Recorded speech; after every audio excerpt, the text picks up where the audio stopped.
Thank you Pankaj ji. देखिए, हम लोग पढ़ रहे हैं सृजनात्मकता के सिद्धांत।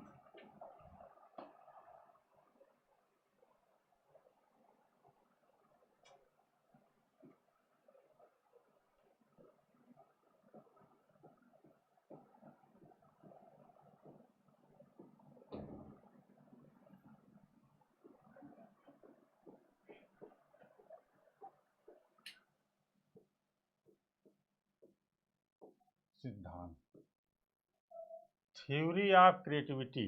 ठीक है, तो थ्योरी ऑफ क्रिएटिविटी में जो हम लोगों ने पहला सिद्धांत पढ़ा था वो क्या था? सृजनात्मकता का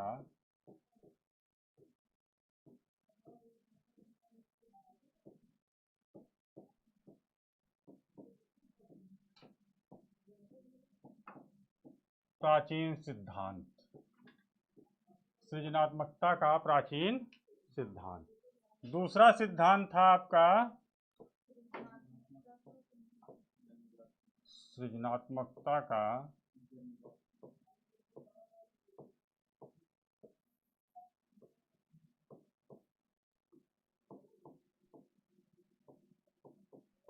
जन्मजात सिद्धांत।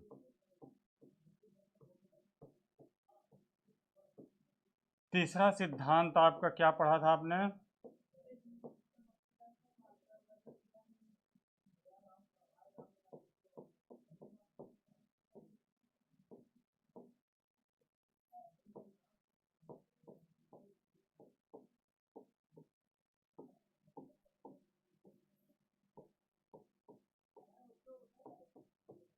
वातावरण जन्य सिद्धांत। ठीक है, चौथा सिद्धांत हम लोगों ने पढ़ा था प्रमस्तिक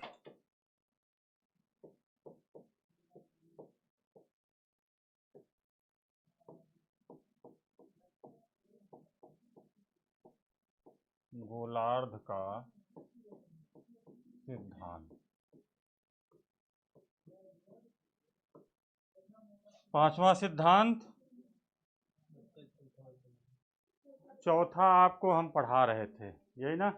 देखिए, जो सृजनात्मकता का प्राचीन सिद्धांत है इसमें है क्या? तो सबसे पहले जो सृजनात्मकता है, सृजनात्मकता से मतलब आप लोगों को बताया गया है कि मौलिकता, मूल। यानी जब हम कुछ नया करते हैं तो उसी को हम लोग क्या बोलते हैं? सृजनात्मकता। इसके दो मूल तत्व होते हैं। जैसे मौलिकता है, अगर सृजनात्मकता मतलब होता है मौलिकता या नवीनता।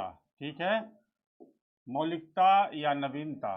तो ये नवीनता और मौलिकता कब उपयोगी अगर होगा, ठीक है, इसमें अगर उपयोगिता जुड़ा है तो ही ये सृजनात्मक है। ठीक ना? ये बात आप लोगों को अच्छे से पता होगा। सृजनात्मक कोई चीज़ तब होगा, नवीन आप कुछ भी कर दीजिए, नया कुछ कर दीजिए, अगर उसकी कोई उपयोगिता नहीं है तो सृजनात्मकता में नहीं आएगा। लेकिन सृजनात्मकता वह है जब नवीनता या मौलिकता के साथ साथ उसकी क्या हो? उपयोगिता। ठीक है, तो वो आता है आपका सृजनात्मकता। ठीक है, दूसरा हमने पढ़ा था सृजनात्मकता का जन्मजात सिद्धांत। तो इसमें जो सृजनात्मकता का प्राचीन सिद्धांत है, यहाँ ये माना गया कि सृजनात्मकता जो है ये ईश्वर की कृपा से प्राप्त होती है। मतलब जो सृजनात्मक व्यक्ति है उसके ऊपर ईश्वर कुछ विशेष कृपा है ना? उसने कुछ ईश्वरी देन है जो वो नया नया कर रहा है। तो पहला सिद्धांत यही आपने पढ़ा। दूसरा सिद्धांत आपने पढ़ा कि सृजनात्मकता क्या है? जन्मजात। तो यानी जन्म से गुण किसी के अंदर प्राप्त होता है, यानी आनुवांशिक रूप से रहता है, वो व्यक्ति ज़्यादा सृजनात्मक होता है। ठीक है, तीसरे सिद्धांत में हमने पढ़ा था वातावरण जन्य सिद्धांत। तो जिस प्रकार का जिस व्यक्ति को या बालक को जैसा वातावरण मिलता है वैसा ही वो क्या होगा? सृजनात्मक होगा या नहीं होगा, ये डिसाइड करता है कि व्यक्ति क्या स्वतंत्र रूप से कार्य करने में सक्षम है या स्वतंत्र है। अगर स्वतंत्रता का माहौल है तो व्यक्ति सृजनात्मक होगा। अगर वो स्वतंत्र नहीं है किसी प्रकार से कुछ करने के लिए तो क्या होगा, तो सृजनात्मकता का अभाव होगा, यानी वातावरण स्वतंत्र होना चाहिए। ठीक है, तो वातावरण आने के कारण भी उसमें क्या हुआ, उसमें जो है सृजनात्मकता का विकास होता है। ठीक, तो ये इस तरह से सिद्धांत है। अब अगला सिद्धांत हमने पढ़ा प्रमस्तिष्क गोलार्ध का सिद्धांत। ठीक है, तो प्रमस्तिष्क गोलार्ध का सिद्धांत में ये आप लोगों को पता है कि जो हमारा मस्तिष्क है ये दो भागों में बटा हुआ है ना। अगर ये जो बटा हुआ है दो भागों में, इसमें ये देखिए बायां हो गया, ये दायां हो गया। ठीक है, ये कौन सा हो गया, बायां,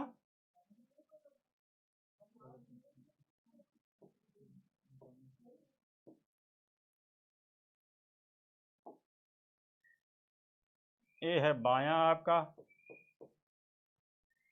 आपको पता है कि आपका बायां बोर्ड में बायां, आपका दायां इधर दायां, ये हो गया दायां। ठीक है, यदि ये जो गोलार्ध है मस्तिष्क में, गोल मतलब आधा आधा पार्ट, दो पार्टों में दिखता है और नसों का गुच्छा होता है मस्तिष्क आपका, इसमें है क्या, अगर बायां बड़ा है तो व्यक्ति क्या होगा, तार्किक होगा, यानी तर्कशील होगा।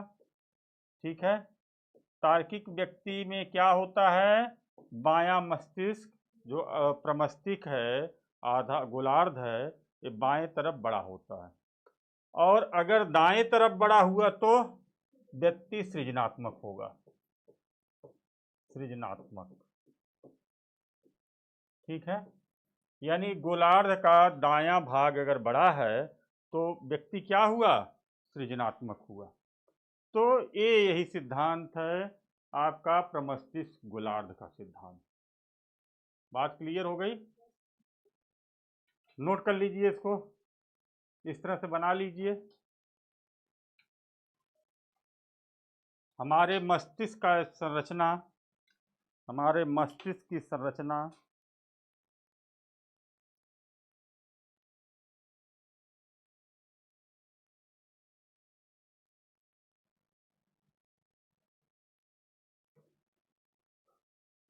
दो गोलार्धों से मिलकर बनी होती है, दो गोलार्धों से मिलकर बनी होती है। हमारे मस्तिष्क की संरचना दो गोलार्धों से मिलकर बनी होती है।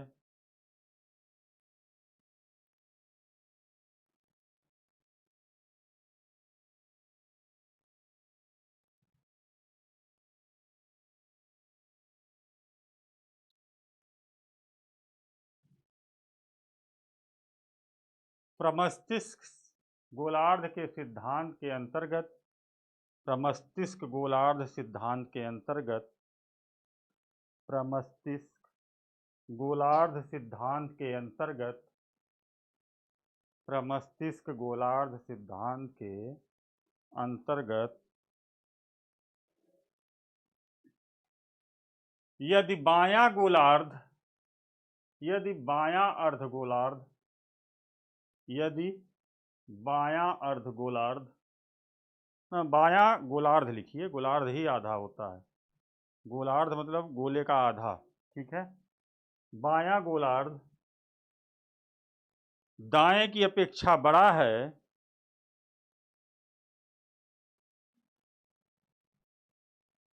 दाएं की अपेक्षा बड़ा है,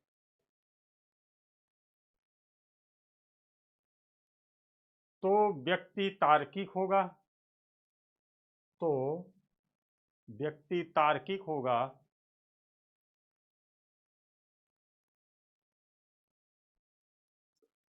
यदि दायां गोलार्ध बाएं की अपेक्षा बड़ा है तो,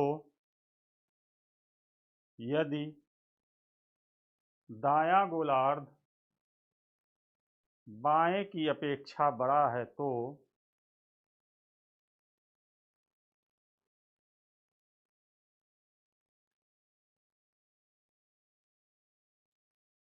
व्यक्ति सृजनात्मक होता है, व्यक्ति सृजनात्मक होता है, तो व्यक्ति सृजनात्मक होता है।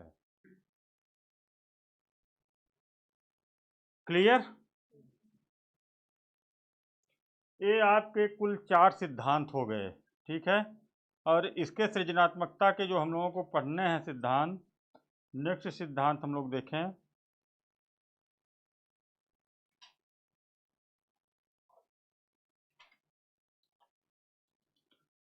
मनोविश्लेषण सिद्धांत। अगला सिद्धांत है मनोविश्लेषण सिद्धांत।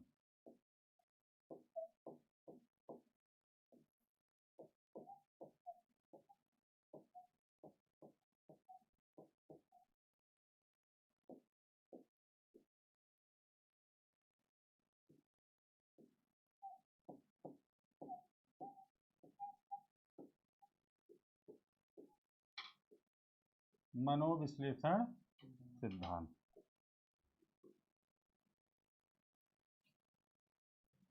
देखिए, जो मनोविश्लेषण सिद्धांत है, मैंने कल एक आपको जनरल सी जानकारी दिया था कि जब भी किसी चीज में मनो लगा होगा, जैसे आप पढ़ते हो ना, उत्प्रेक्षालंकार मन मानो जन जानो, वैसे ही जिसमें मनो लगा हो, ठीक है, और वो मन के प्रकारों, ठीक है, कॉन्शियस यानी चेतन मन, अनकॉन्शियस यानी अचेतन मन, ठीक है, और अर्धचेतन मन, सब कॉन्शियस, तो 3 तरह के मन होते हैं।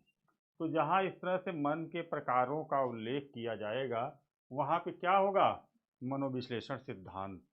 और ये मनोविश्लेषण सिद्धांत जहाँ पे मनो और मन के प्रकारों का वर्णन किया जाएगा, ऐसे सिद्धांतों में हमेशा उसके जनक कौन आए होंगे, सिगमंड फ्राइड, ठीक है। तो इस सिद्धांत के जनक कौन हैं, सिगमंड फ्राइड, ठीक। अब आपको समझ में आया कि मनोविश्लेषण सिद्धांत का जनक कौन, सिगमंड फ्राइड, ठीक है। तो सिगमंड फ्राइड ने क्या कहा, जाहिर सी बात है, इन्होंने मनो के आधार पर सारी चीजों की बात किया है। जैसे एक व्यक्ति जो होता है, व्यक्ति के मस्तिष्क की संरचना, अभी आपने प्रमस्तिष्क गोलार्ध सिद्धांत में पढ़ा कि नसों का गुच्छा कुछ इस तरह से होता है, आपने देखा ही है ना, नसों के गुच्छा इस तरह से 2 भागों में बटा हुआ ऐसे मस्तिष्क होता है, ठीक है, और ये पूरी तरह से नसों का गुच्छा है। अब देखिए, इसमें दायां बड़ा है तो व्यक्ति सृजनात्मक, ये तो वो सिद्धांत हो गया। लेकिन इनके अनुसार ये जो मस्तिष्क है, मस्तिष्क को इंग्लिश में क्या बोलते हैं, माइंड, है ना, और मन को क्या बोलते हैं, माइंड। तो जो मन है, मस्तिष्क ही मन है ऐसा तो है नहीं, मस्तिष्क ही मन है ऐसा है क्या, नहीं। ये तो वही हाल है जैसे दिल है, ठीक है। तो दिल क्या है, दिल नाम का कोई अंग है शरीर में, हार्ट है, हार्ट, हार्ट को ही आप लोग दिल कहते हो, ठीक है। तो जैसे मस्तिष्क है ना, तो मस्तिष्क में जो भावनाएं हैं सारी, ठीक है, जो भाव रूप में कार्य कर रहे हैं, वही मन है, मन वही है, ठीक है। तो कहा नहीं जाता कि जो सुंदरता है वो किसकी उपज है, मन की, मस्तिष्क की नहीं। समझ में आया, सुंदरता किसकी उपज है, मन की। तो ये मन जो है, फ्राइड के अनुसार 3 तरह का होता है। मन कितने तरह का होता है, 3 तरह का। एक होता है आपका सबसे पहले चेतन मन, है ना, चेतन मन। दूसरा होता है अर्धचेतन मन, अर्धचेतन मन। तीसरा होता है आपका अचेतन मन, अचेतन मन, ठीक है। कॉन्शियस माइंड, सबकॉन्शियस माइंड और अनकॉन्शियस माइंड, ठीक है। Conscious, subconscious, unconscious. तो जो मनुष्य है, व्यक्ति है, तो जो व्यक्ति है उसमें जितने भी क्रियाकलाप होते हैं, लगभग 90% ये 90% क्रियाकलाप कहाँ पे हैं? अचेतन मन में। ठीक है, तो जो हमारे सारे के सारे क्रियाकलाप होते हैं वो कहाँ पे होते हैं? अचेतन मन में। जो आप कहते हो ना कि मैं चीज़ों को भूल जाता हूँ, तो भूलते नहीं हो, वो इम्पोर्टेंट रहेगा तो फिर घूम के आएगा, चेतन मन में जाने का प्रयास करेगा। ठीक है, कब जाने का प्रयास करता है? बोलिए। देखिए, ये जो अचेतन मन है, इस अचेतन मन में जितनी भी दमित इच्छाएं हैं सब दबी पड़ी हैं, है ना? कौन सी इच्छाएं? दमित इच्छाएं। दमित इच्छाएं क्या होता है? ऐसी इच्छाएं जिसको आप पूरा नहीं करते, ठीक है, उसको दबा लेते हो। अब पूरा क्यों नहीं करते? इसके पीछे कई कारण होते हैं। सामाजिक कारण हो सकता है, व्यवहारिक कारण हो सकता है, ठीक है, तो बहुत सारे कारण हैं जिससे आपके अंदर बहुत सारी दमित इच्छाएं हैं, ठीक है, जिनकी आपने इच्छा किया और उसको दबा गए। ठीक, लेकिन जब आप इच्छाओं को दबा के रखते हो, और चूंकि अचेतन मन में अगणित गहराई भी पाई जाती है, इसी अचेतन मन में क्या होता है? अगणित गहराई होती है। अगणित गहराई। अगणित गहराई से क्या मतलब है? अगणित गहराई वह गहराई है जिसकी कोई गणना नहीं ही नहीं है, मतलब इसमें सब कुछ समा सकता है। ठीक है, जितनी कल्पना सुकल्पना आप सारी चीज़ें करते हो, जितने भी ख्वाब देखते हो, जितनी भी आपकी इच्छाएं होती हैं, सारी की सारी जो है इसमें भरी पड़ी हैं, है ना? अब ये इच्छाएं किस प्रकार की हो सकती हैं? जो इच्छाएं यहाँ दबी पड़ी हैं वो क्या क्या हो सकती हैं, किस प्रकार की हो सकती हैं? जैसे एक तो मूल प्रवृत्ति संबंधी हो सकती है, ठीक है ना? तो ये दमित इच्छाएं आपकी अगर देखा जाए तो हो सकता है, एक तो संवेग हो सकता है ना? संवेग। दूसरा क्या हो सकता है? भावना हो सकती है, भावना। तीसरा क्या हो सकता है? मूल प्रवृत्ति। मूल प्रवृत्ति। मूल प्रवृत्ति क्या है? मूल प्रवृत्ति, मूल प्रवृत्ति जो आपको अन्य चीज़ों से अलग करता हो, आपके जन्म जन्म से प्राप्त प्रवृत्तियां हैं, ये मूल प्रवृत्ति जन्मजात होती है ना? तो मतलब एक गुण आप में पाए जाएंगे। ठीक, अब जैसे शेर है, तो शेर और कोई क्यों नहीं हो सकता? क्योंकि उसकी मूल प्रवृत्ति कुछ होगी ऐसी जो सब में नहीं होगी। उसी हिसाब की ताकत भी उसमें भरी पड़ी है जैसी मूल प्रवृत्ति है। ठीक, तो शेर सब नहीं हो सकते, लेकिन इंसान शेर हो जाता है, वो कहता भी है कि मैं शेर हूँ। किसी को शेर कह दीजिए तो बड़ा खुश भी हो लेता है। क्यों संसार? अभी कह दिया जाए संसार बहुत शेर आदमी है, सीना चौड़ा है, ऐसा क्यों होता है? क्यों आशीष जी?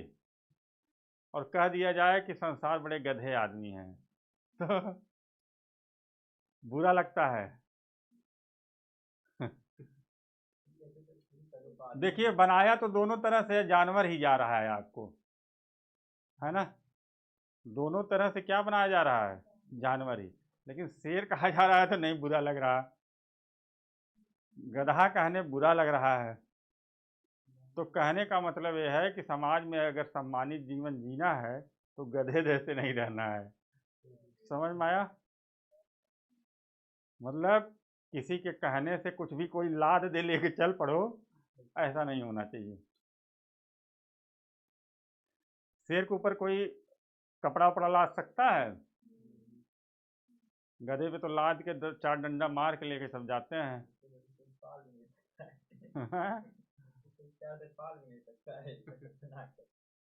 लेकिन शेर भी पाल लिया जाता है, और जबकि भेड़िया जो होता है उसको नहीं पाला जा सकता।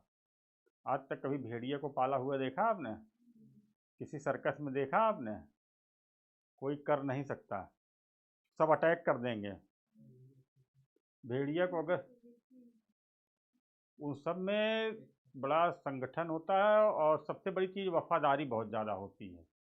वो अपने जो उनका जीवन भर एक नियम है कि वो उनका एक ही जीवन साथी होता है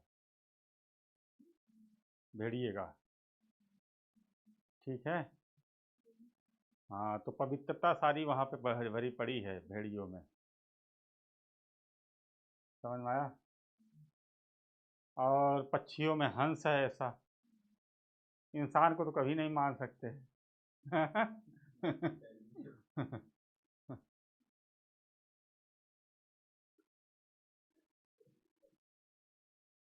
तो है ना। तो होता क्या है देखिए, सारी दमित इच्छाएं हमारी कहाँ भरी पड़ी हुई हैं? अचेतन मन में। ठीक है। अचेतन मन में जितनी दमित इच्छाएं हैं सब भरी पड़ी हैं। समय समय पर वो निकल के चेतन मन में जाने का प्रयास करती रहती हैं। क्या करती रहती हैं? प्रयास करती रहती हैं। तो अगर ये इच्छाएं जो चेतन मन में जाने का प्रयास करती रहती हैं, वो वही सृजन करती हैं, वही सृजनात्मकता है। जैसे हमने बहुत अच्छी चीज़ें सोच रखा है, बहुत सारी चीज़ों को सोच रखा है, देख रखा है। अब यहाँ पे सब हमारी दबी पड़ी हैं, हर तरह की भावना, हर तरह का संवेग। संवेग क्या होता है? भावना क्या होती है? भावना किसे कहते हैं? भावना उस दिन नोट भी तो कराया था। हमारे अंदर के जो आंतरिक विचार हैं उन्हें वही भावना है। ठीक है। हमारे आंतरिक विचार जो होते हैं वही क्या हैं? भावना। ठीक है।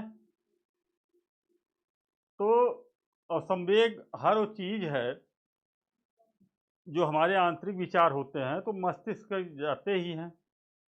तो जब हम कोई चीज बाहर से अनुभव करते हैं तो मस्तिष्क तक जान भावना बनने से पहले जब मस्तिष्क पहुंचते हैं तभी तो उसका पोस्टमार्टम होता है। तो जब कोई चीज जैसे आग हमने अनुभव किया, आग को देखा, तो आग के पास हाथ पहुंचा तुरंत खींच लेते हैं। तो ये होता है संवेग, यानी संवेदना पैदा हुई आपके अंदर। ठीक है। तो पहुंच जाता है ना। तो एक पूरा जो है अचेतन मन से चेतन मन के तरफ बढ़ने की भावना ही जो होती है वही क्या होती है? हम जो सृजन कार्य होता है वो सृजनात्मकता वहीं पे पैदा होती है। यहाँ तक क्लियर हुआ सबको? अब आप सोचो, मनोविश्लेषण यानी मन विश्लेषण, मन के बारे में विश्लेषण करना, क्या? हर एक चीज जानना। तो यही मनोविश्लेषण का सिद्धांत है सिगमंड फ्राइड का। ठीक है। कुल मिलाकर ये हुआ कि जितना भी हम वर्क करते हैं, जितने भी क्रियाकलाप करते हैं, वो सारे के सारे कहाँ रहते हैं? अचेतन मन में। अब अचेतन मन के क्रियाकलाप जब चेतन मन में जाने की प्रक्रिया में आते हैं, ठीक है, तो जिस तरह का आपका दिमाग होगा उसी तरह से जाएंगे सब के सब, और कुछ न कुछ नया करेंगे। जो चेतन मन में पहुंचेगा वो नया करेगा। तो ये होती है सृजनात्मकता। क्लियर? नोट करिए तब फिर, नोट करिए। मनोविश्लेषणात्मक सिद्धांत, मनोविश्लेषण सिद्धांत, सृजनात्मकता के मनोविश्लेषण सिद्धांत के जनक, उसमें लिखिए, मनोविश्लेषण सिद्धांत में लिखिए सृजनात्मकता के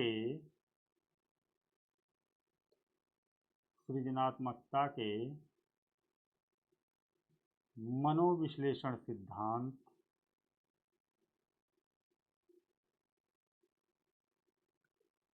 सृजनात्मकता के मनोविश्लेषण सिद्धांत के जनक सिगमंड फ्रायड हैं। सिगमंड फ्रायड हैं।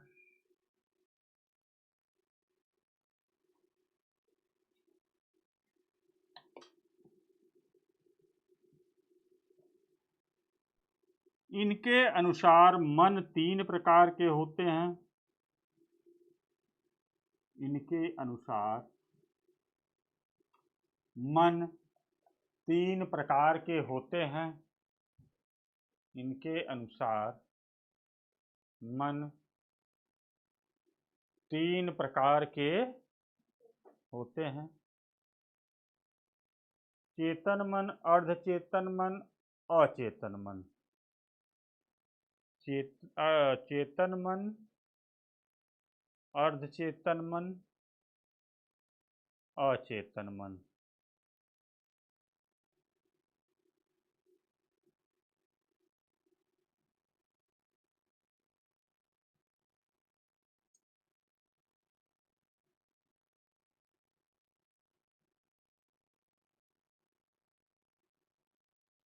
अचेतन मन में,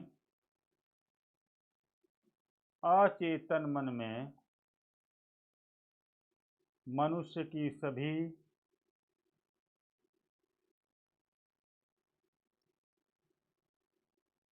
दमित इच्छाएं भरी पड़ी होती हैं।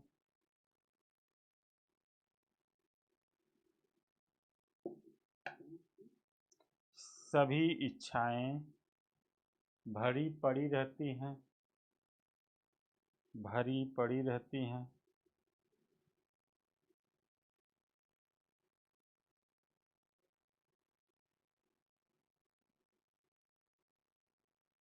इसमें अगणित गहराई होने के कारण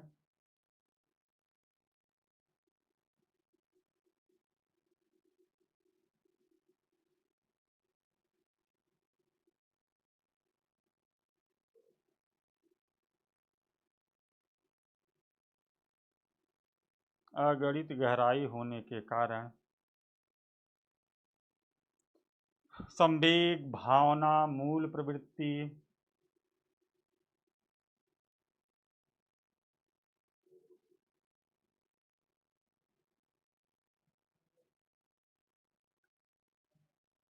का 90% अंग का 90% अचेतन मन में ही पाया जाता है, अचेतन मन में ही पाया जाता है।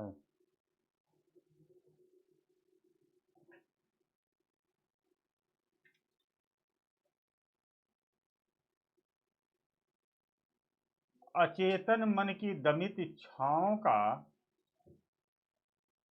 अचेतन मन का दमित अमित अचेतन मन में पड़ी दमित इच्छाओं का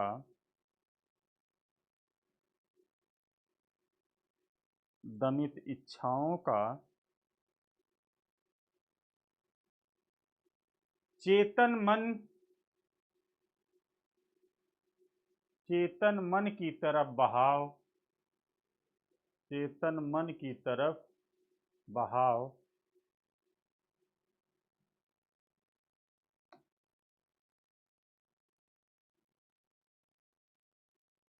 सृजनात्मकता को जन्म देती है, सृजनात्मकता को जन्म देती है।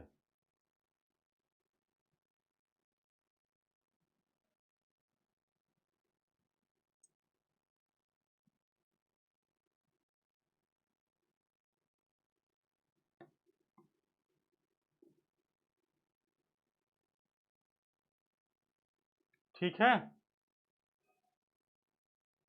ये हो गया सृजनात्मकता के सिद्धांत 5 जो आपको पढ़ने थे, ठीक ना।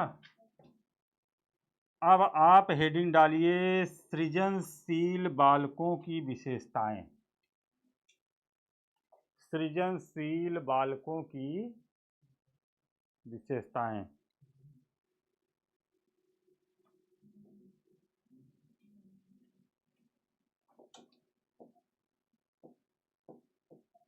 सृजनशील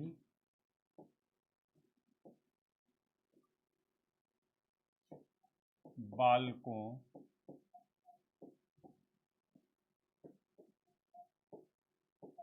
की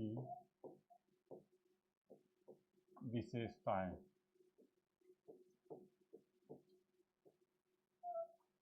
सृजनशील बालकों की विशेषताएं।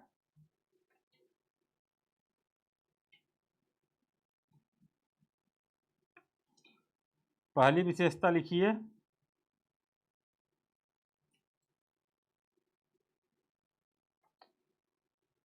यह बालक आत्म विरोधी होते हैं। यह बालक आत्म विरोधी होते हैं।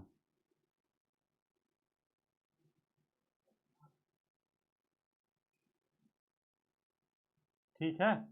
तो सृजनशील बालक जो होता है उसकी जो पहली विशेषता है वो क्या है कि यह बालक आत्म विरोधी होता है ना। ऐसे बालक आत्म विरोधी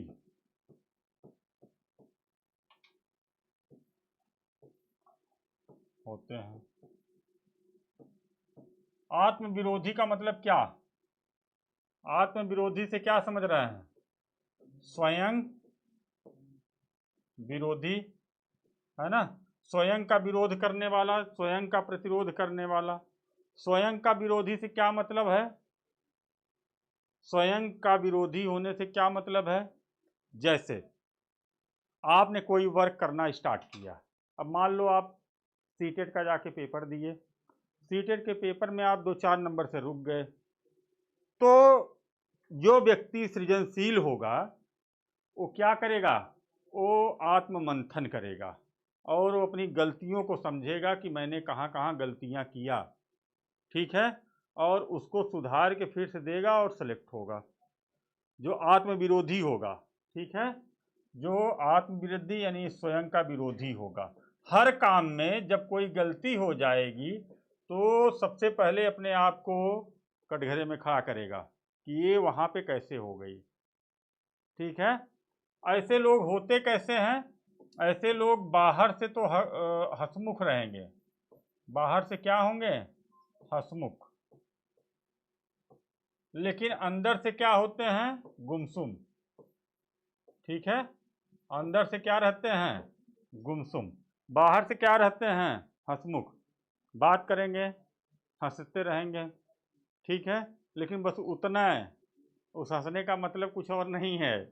ठीक ना भाई, आपने बात किया, अगले व्यक्ति ने मुस्कुरा के पॉजिटिव जवाब दिया, अब उस मुस्कुराहट का मतलब कोई और नहीं है। ठीक है, ये सृजनात्मकता है,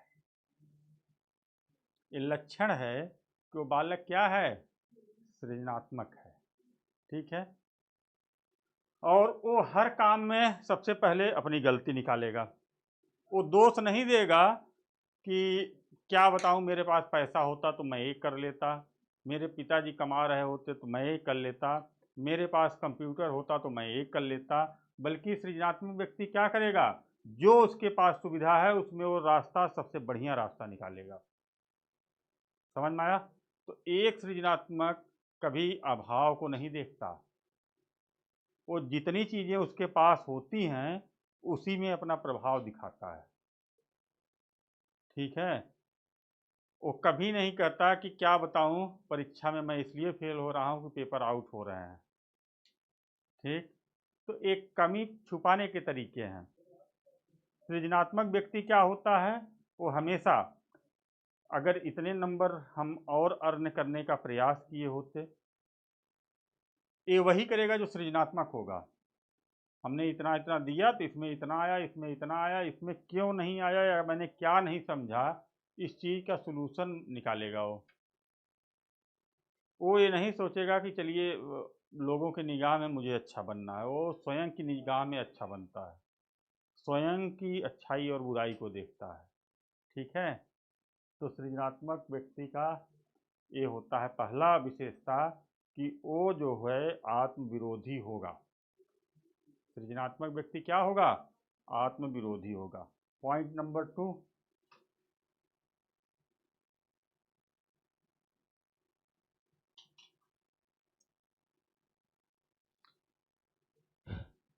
यह अधिक कल्पनाशील,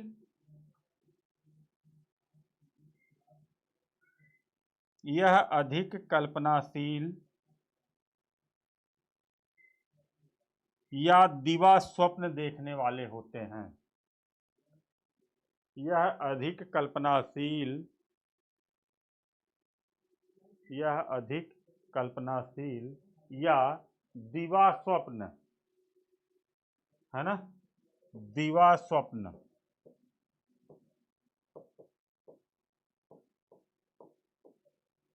कल्पनाशील,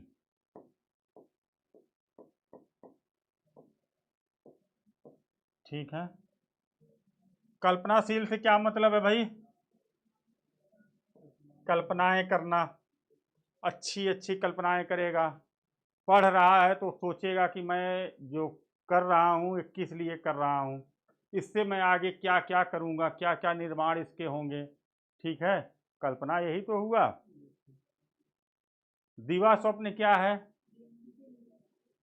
लेटे पड़े हैं ख्याली पुलाव पक रहे हैं। लड़कियों के सपने हैं कि राजकुमार घोड़े से आएगा और लड़कों के सपने होंगे कि जाके ऐश्वर्या राय से मिला हूं, भले वो अभिषेक बच्चन की पत्नी है। क्यों? हाँ, कैसा सोचते हैं?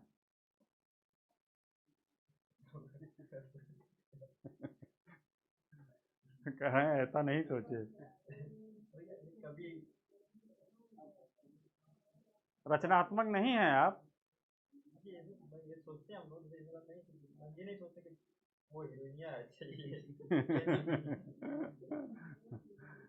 कल्पना कभी किया? कल्पना, कल्पना में कभी आपके पास गाड़ी उड़ी आई कि नहीं?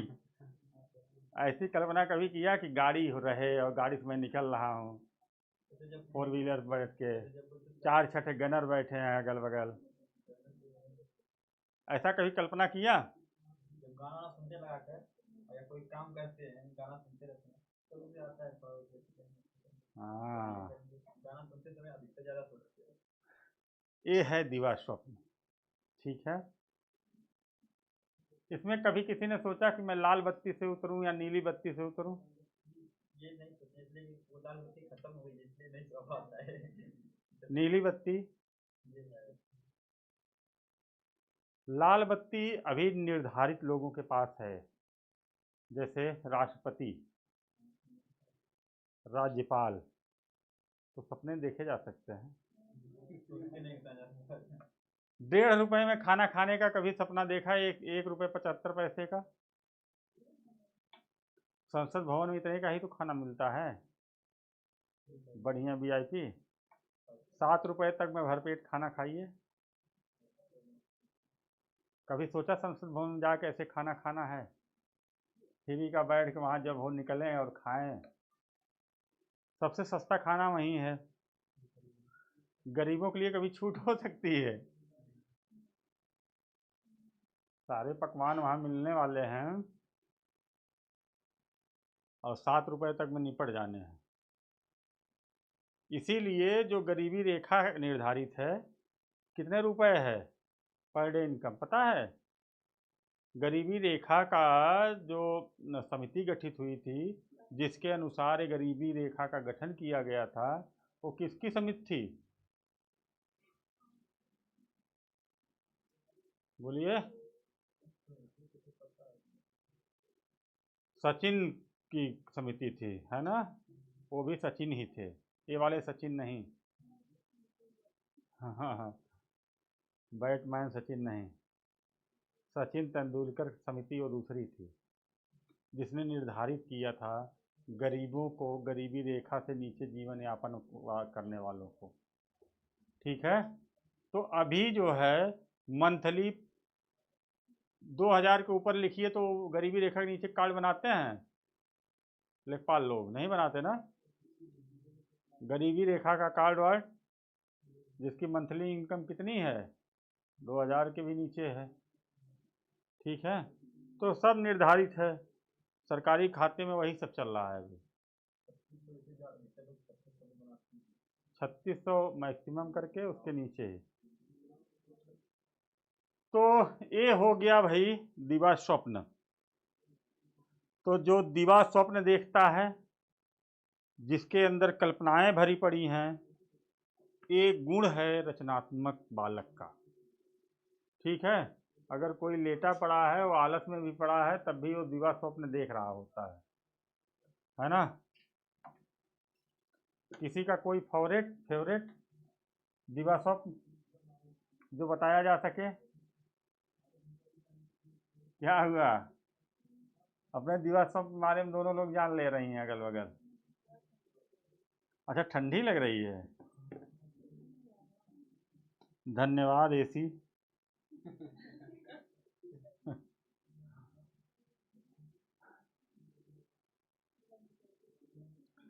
नेक्स्ट पॉइंट लिखिए। तीसरा पॉइंट, यह बालक अधिक दृढ़ निश्चयी होते हैं। यह बालक अधिक दृढ़ निश्चयी होते हैं।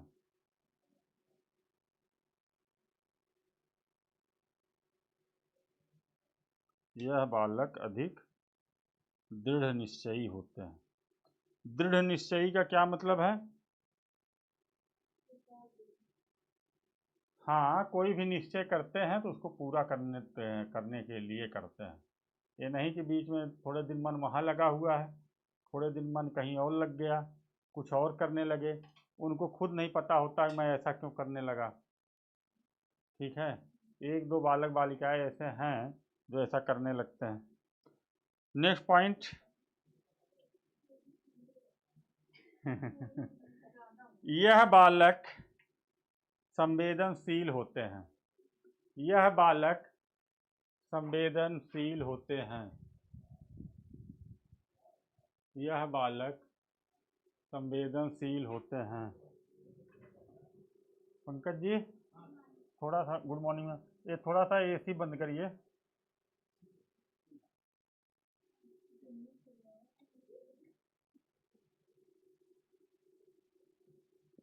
सही है, इतना ठंडा हो गया है,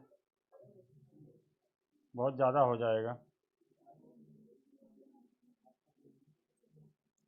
यह बालक क्या होते हैं?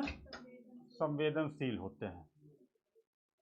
नेक्स्ट है, यह बालक अपरंपरावादी होते हैं। यह बालक अपरंपरावादी होते हैं। अपरंपरावादी का मतलब समझ रहे हैं? अपरंपरावादी का मतलब ये है कि कोई काम करना है तो इसी तरीके से चलना है, ये नहीं मानते। ये कुछ न कुछ नहीं मानते हैं। अपरंपरागत होते हैं मतलब परंपरागत नहीं होते। तो परंपरागत अपरंपरागत होने का मतलब ये है कि परंपरा जो चली आई है वो जरूरी नहीं है कि उसी हिसाब से वो माने। जैसे परंपरा चली आई है कि सुबह उठो, है ना, तो जो व्रत हो तो निर्जल व्रत ही रहो। ठीक है, ऐसा ये लोग सृजनशील जो होगा नहीं मानेगा। वो व्रत का मतलब ये मानता है, वो अपने तरीके से तर्क लगाएगा कि मेरे ऐसे रहने से भगवान क्यों खुश होने लगे। अगर मैं कुछ दिन भर नहीं खाता पीता हूँ, पानी भी नहीं पीऊँगा, तो इसके लिए भगवान क्यों खुश होने लगे भाई? इसमें भगवान की क्या खुशी मिल गई? किसी को खुशी मिली? आप भूखे प्यासे दिन भर रहो, इससे उनको कोई खुशी मिली? नहीं मिली। तो ये जो है अपने हिसाब से तर्क करते हैं और उसमें कुछ न कुछ संशोधन करते हैं। शरीर एक अगर इंजन मानो तो उसको ईंधन चाहिए, तो उतनी एनर्जी देते रहिए। उपवास करिए उन गलत चीज़ों का जो हित करना हो लोगों के लिए, ठीक है, समाज के लिए, है ना। तो अपरंपरागत पढ़ाई कर रहे हैं। अब पढ़ाई कर रहे हैं तो मतलब ये नहीं है कि 8-10 घंटे, जैसे गाँवों में कुछ लोगों का ये मानना होता है कि बच्चा तब माना जाएगा कि पढ़ रहा है जब वो हमेशा पढ़ के आया और किसी से कुछ ज़्यादा जवाब न दे और चुपचाप किताबें खोल के बैठा रहे। तो लोग कहते हैं बड़ा सीधा है और पढ़ ही रहा है ना, और चाहे सबसे खतरनाक हो। है ना, लेकिन लोग तभी मानेंगे कि ये बच्चा पढ़ ही रहा है ना। और अगर आप आए और किसी से कोई बात करने लगे थोड़ा सा तार्किक भी बात करने लगे तो थोड़ा सा पढ़ लिया है और ज़्यादा बनने लगा है, ज़्यादा दिखाने लगा है ना। तो ये सब चीज़ें आ जाती हैं। तो इस पे अपरंपरागत जो बच्चा है, जो सृजनशील है, वो इन सब चीज़ों पे ध्यान नहीं देगा। वो अपने काम के लिए सोचेगा कि कैसे हमको अपने काम को करना है, ठीक है, क्या हम लोगों के लिए हितकर है, इस पे वर्क करेगा। नेक्स्ट पॉइंट हम लोग इसमें देखें, नेक्स्ट पॉइंट, साहसी होते हैं। ऐसे बालक, सृजनशील बालक साहसी होते हैं, ठीक है, सृजनशील बालक साहसी होते हैं। नेक्स्ट पॉइंट, यह बालक स्वकेंद्रित होते हैं। यह बालक स्वकेंद्रित होते हैं।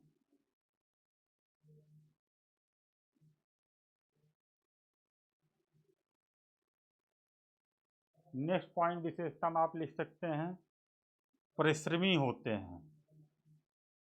नेक्स्ट पॉइंट आप लिख सकते हैं, परिश्रमी होते हैं।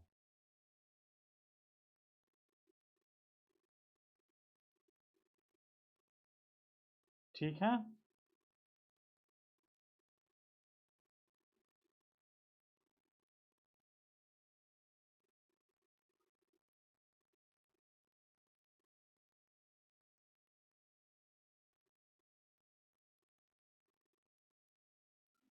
ये हो गई विशेषता, सृजनशील बालकों की विशेषता। अब हम लोग पढ़ेंगे सृजनशीलता के मापन की विधियां। क्या पढ़ेंगे? सृजनशीलता के,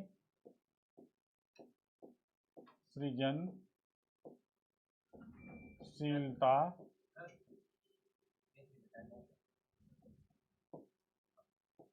के मापन की विधियां।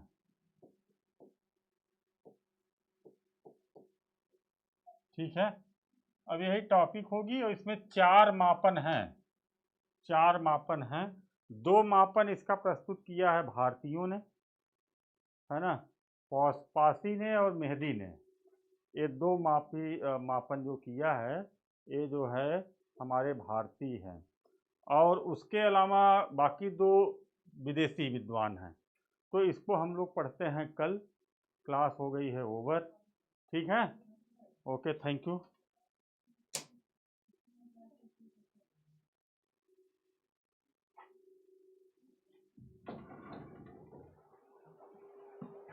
तो इसी में करना है क्लास?